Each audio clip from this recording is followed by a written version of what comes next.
Hi! Today we'll be exploring assessment tools for diverse learners. There are many formative assessments that teachers can use to assess what students know in real time.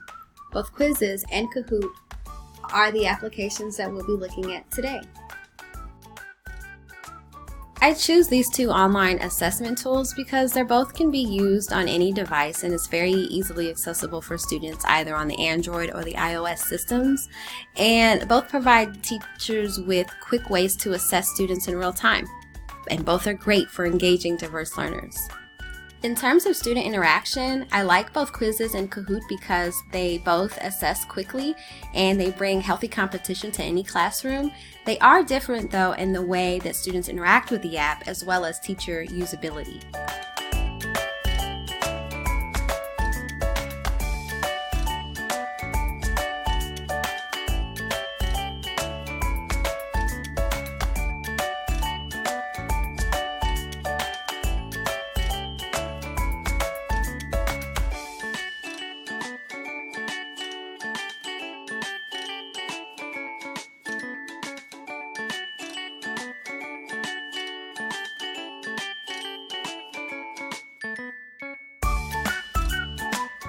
According to Emily Major's article in Common Sense, both of the online formative assessment tools allow teachers to either create new quizzes or use ones that have already been created. The reason why I like Kahoot is that teachers have an opportunity to create multiple choice as well as discussions and surveys, and then jumbles, which students have to place answers in the correct order if you're working on a process. Quizzes is a little limited in that it only allows teachers to use the multiple choice quiz format. So it's a little limited in that it only assesses that DOK level 1 of recall and facts, but if you're working to remediate students on basic skills like ELLs and students with disabilities, this will be great. I would definitely use these two online formative assessment tools with students who have low processing and short-term memory deficits. It's a really good tool because it immediately adds excitement for learning in any classroom.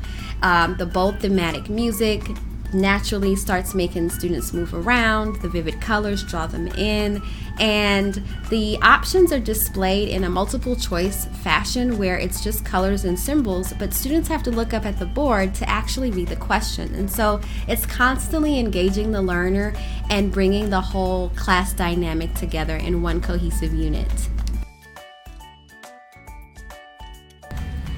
Quizzes is really great to use for those video gamers because it provides feedback in the form of funny memes and an interactive scoreboard, which immediately provides feedback about student performance on a particular topic quiz.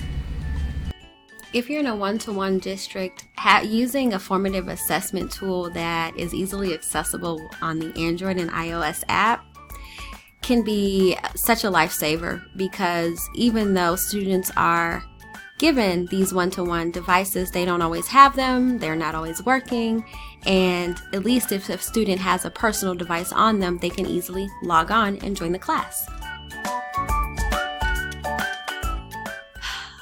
Unfortunately, even though I love these tools, I don't love them as much as I possibly could because there isn't a way for me to do continuous progress monitoring with either quizzes or Kahoot. And in working in co-teaching settings, it's difficult. One teacher would have to share his or her password with the other co-teacher, specifically in quizzes when they are ready to get some progress monitoring data. Unfortunately, that's not a capability, but we can download the scores directly into Excel. And so once you have it into Excel, you can manipulate that data however you see fit. I find that the Excel spreadsheet specifically makes it really easy for me to transport grades over to the gradebook in Infinite Canvas. We don't use Google Classroom in Rockdale County due to concerns about student privacy, but teachers who do can connect to students in 180 different countries, and they can remediate by beating a previous score in the ghost mode. I love the ghost mode because I can really remediate students and have them go back over standards that they've missed previously. Overall, I love these two tools. They're quick, they're fast, they're easy. They give me exactly what I need, and they help to change the classroom dynamic if we, for some reason, need to make a quick adjustment. I have the tools that can help give me an informed decision. I hope that you enjoyed this very short review over formative assessment tools that you can use for diverse learners. Thanks, and come again.